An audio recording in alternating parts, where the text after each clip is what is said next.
Good morning, students. I welcome you in our online classes. Today we are going to start our new topic of lesson second, that is microorganism friend and foe. In previous classes we discussed about the harmful effects of the microorganisms. Harmful effect of micro organism का मतलब क्या था कि micro organism के क्या क्या harmful effects हैं।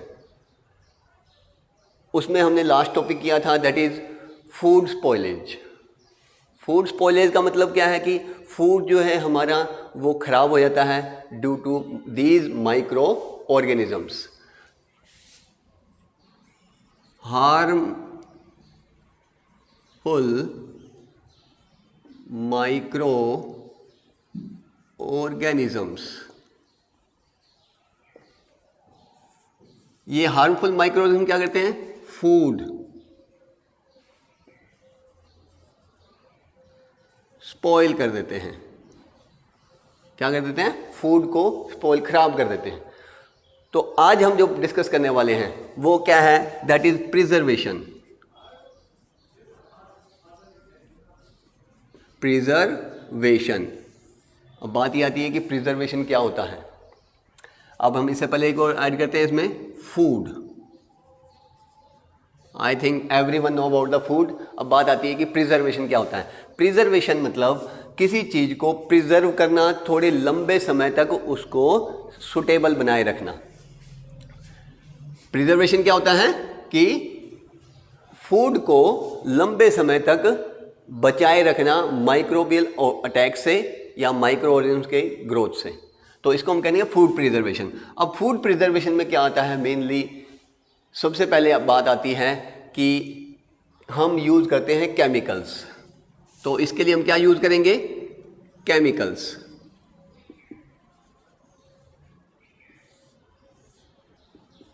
अब ये केमिकल्स कौन कौन से हो सकते हैं? केमिकल्स कई तरह के होते हैं। जैसे हम यूज़ कर सकते हैं साल्ट, हम यूज़ कर सकते हैं शुगर, हम यूज़ कर सकते हैं ऑयल, हम यूज़ कर सकते हैं सम एसिड्स। अब ये जो हमने बात करी, शुगर, साल्ट, ऑयल और acids, these chemicals preserve the food for long time. So these chemicals are known as food preservative।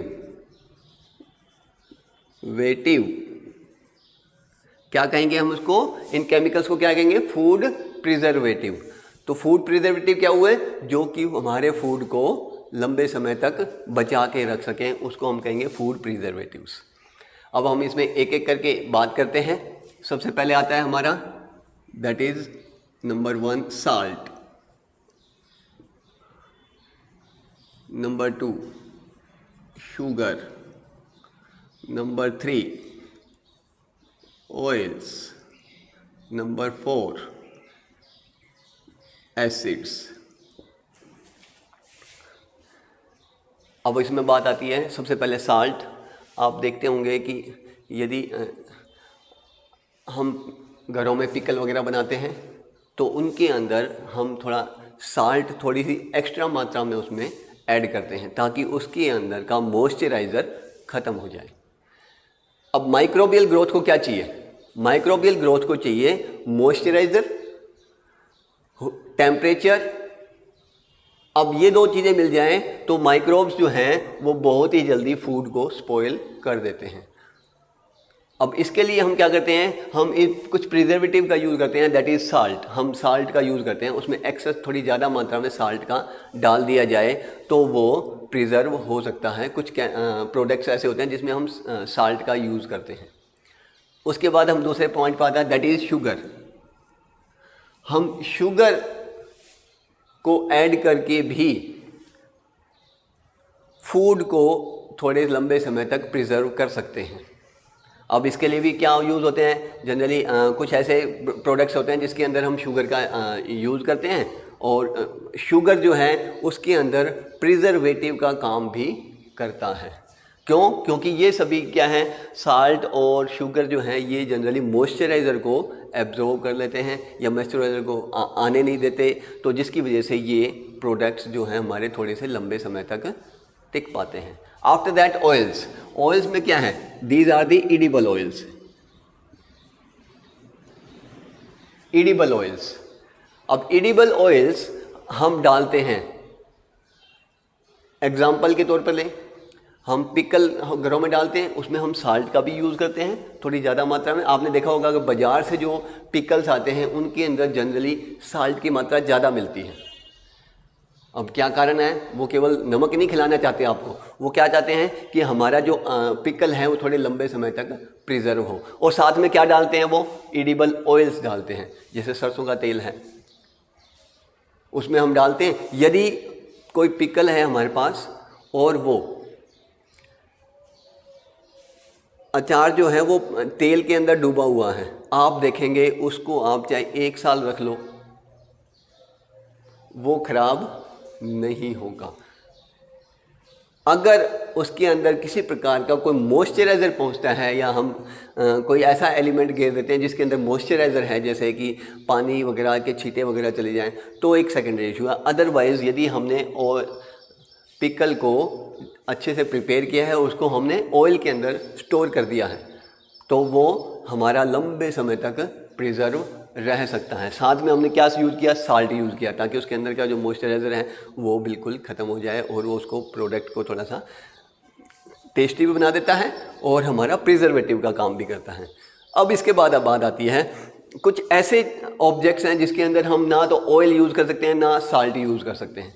उसमें हम यूज़ करते हैं शुगर का यूज़ कर लेते हैं, और साथ में थोड़ा सा क्या यूज़ करते हैं, हम सम एसिड्स यूज़ करते हैं।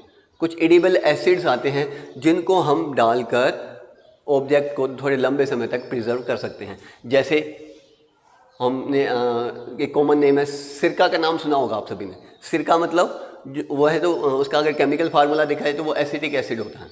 वो एसिटिक एसिड या वो सिरका हम डालते हैं किसमें, जैम्स वगैरह में, और पिकल्स वगैरह में भी हम एसिड का यूज़ कर लेते हैं। और हम कुछ और भी केमिकल्स आते हैं इनके अलावा जिसको हम की यूज़ करते हैं, जैसे कि सोडियम बेंजोएट है। ये जनरली जैम वगैरह हुआ या जेली वगैरह हम जो बनाते हैं तो इनके अंदर सॉस वगैरह आती है, इसके अंदर हम एज ए प्रिजर्वेटिव यूज़ करते हैं। अब तो ये तो बात होगी कि केमिकल्स की, दैट इज़ फूड प्रिजर्वेटिव्स की। एसिड हो गया, ऑयल्स हो गया, शुगर हो गया, साल्ट हो गया, और इसी के अलावा साथ में हमने आपको 1-2 नाम बताया, दैट इज़ सोडियम बेंजोएट है, सोडियम मेटा बाइकार्बोनेट है। तो ये कुछ केमिकल्स हैं जो कि हम इसके अंदर यूज़ कर सकते हैं। हम दूसरा काम कर सकते हैं, दैट इज़ हीटिंग।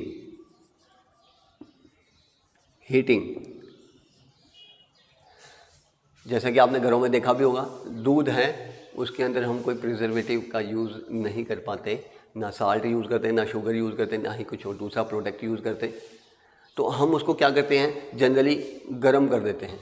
यदि हमने उसको हाई टेम्परेचर पर गर्म कर दिया, उबलने लग गया, उसके बाद यदि हम उसको रखेंगे तो उसके अंदर जो माइक्रोब्स हैं वो ख़त्म हो जाते हैं, उनकी ग्रोथ जो है वो ना के बराबर हो जाती है। और यदि इनकी ग्रोथ नहीं होगी तो ख़राब नहीं होगा। तो ये थोड़े से लंबे समय तक, यानी कि 2-3 घंटे 4 घंटे तक बड़े आराम से वो बच सकता है। और इवन यदि और भी थोड़ा बहुत समय तक वो बच सकता है थ्रू हीटिंग। हम हीटिंग करने से माइक्रोब्स को ख़त्म कर देते हैं, जिसकी वजह से वो थोड़ा लंबे समय तक बच जाता है। और इसके अलावा दूसरा, third point, that is cooling. हम कूलिंग का यूज़ करते हैं। जैसे हमने मिल्क को बॉईल कर दिया और उसके बाद जो नॉर्मल टेम्परेचर पर आ जाता है, तो नॉर्मल टेम्परेचर से हम उसको थोड़ा सा और लो टेम्परेचर पर हम उसको फ्रिज में रख देते हैं। किस में रख देते हैं, फ्रिज वगैरह में रख देते हैं, जिसकी वजह से वो टेम्परेचर रिड्यूस हो जाता है। अब ये जो टेम्परेचर रिड्यूस हो गया, वहाँ भी माइक्रोबियल ग्रोथ जो है वो कम हो जाती है, इवन बहुत ही कम हो जाती है, जिसकी वजह से और वो कई घंटे तक बड़े आराम से उस कूलिंग की वजह से वो और लंबे समय तक प्रिजर्व हो जाता है। अब ये तो हो गया हमारे घरों में यूज़ करने के लिए, भाई हीटिंग और कूलिंग हमने यूज़ कर ली, अपने घरों में बड़े आराम से हो जाता है। लेकिन आपने देखा होगा कि हम घरों में तो दूध किसी किसी के होता है, किसी के नहीं भी होता, तो कुछ क्या लोग क्या करते हैं, दूसरे मार्केट से परचेज करके लेके आते हैं। आपने देखा होगा जो एक पैकेट में जो दूध आता है, पैकेट में जो दूध आता है उसको भी हमें प्रिजर्व किया गया होता है, that is known as pasteurisation. Pasteurisation क्या होता है? पास्चुराइजेशन होता है कि एक बार यदि उसको किसी चीज़ को हम बहुत ही हाई टेम्परेचर पर गर्म कर दें, उसके बाद उसको तेज़ी से उसको ठंडा कर दें, जिससे कि वो एक लंबे समय तक प्रिजर्व रह सकता है। ये जो प्रोसेस है पास्चुराइजेशन का, ये एक साइंटिस्ट है जिसका नाम था लुईस पास्चर, उन्होंने इसको इन्वेंट किया था, तो इसी के नाम पर इनका नाम पड़ा पास्चुराइजेशन। उसमें क्या करते हैं कि एक उसको बॉयल कर देते हैं, हाई टेम्परेचर पर उसको गर्म करते हैं और फिर उसको एकदम से पाइप्स के थ्रू गुजारते हैं, जिससे कि वो कूलिंग होती है उसके अंदर, वहाँ पर उसको कूलिंग इन्वायरमेंट दिया जाता है और तेज़ी से ठंडा होता है, एकदम से ठंडा होता है, जिसकी वजह से वो एक लंबे समय तक प्रिजर्व रह सकता है। इस प्रोसेस को हम कहते हैं पास्चुराइजेशन। अब इसके बाद जो आता है that is next one is that is fourth one. ये क्या है? इसमें क्या करते हैं हम? इसमें हम कहते हैं पैकेजिंग, दैट इज कैनिंग, स्टोरेजिंग और पैकेजिंग, हम इसको कोई भी नाम दे सकते हैं। तो जनरली इसमें क्या होता है, इसमें प्रोडक्ट को हम बनाने के बाद, प्रिजर्वेटिव उसमें यूज़ करने के बाद उसको हम टाइटली पैक्ड कर देते हैं, एयर टाइट पैक कर देते हैं, जिससे कि ना तो उसमें कोई माइक्रोबियल अटैक हो सकता है, ना उसके अंदर किसी प्रकार की बाहर की कोई एनवायरनमेंट से चीज़ जा सकती है और नहीं अंदर से बाहर आ सकती है, जिसकी वजह से क्या होता है वो एक लंबे समय तक बचा रहता है। आपने देखा होगा कि हम आपके रसगुल्ले आते हैं खाने के लिए, कैन के अंदर पैक आते हैं, जो आप मार्केट से वैसे लेके आते हो, जो कि आपके ग्रोसरी के आइटम में उसमें मिल जाते हैं। तो जनरली वो टिन के कैन के अंदर पैक होते हैं, उनके अंदर हम शुगर का यूज़ करते हैं और जिसकी वजह से वो भी एक प्रिजर्वेटिव का काम करता है, और साथ में हमने उसको क्या कर दिया, कैनिंग कर दी, यानी कि उसको पैक कर दिया अच्छे से, जिससे कि बाहर के माइक्रोवेव अटैक ना हो सके। और इसके अलावा जो आपके जितने भी मार्केट में चीज़ें आती हैं जिसको हम डिब्बा बंद चीज़ें कहते हैं, उनको भी हम इस प्रोसेस के थ्रू यानी कि पैक करके अच्छे से उसको हम लंबे समय तक प्रिजर्व कर सकते हैं। आपने देखा होगा ड्राई फ्रूट्स वगैरह आते हैं, आपने देखा पॉलीथीन के अंदर वो टाइटली पैक्ड होते हैं, जिसकी वजह से वो लंबे समय तक प्रिजर्व रह सकते हैं। तो ये था हमारा that is preservation of the food.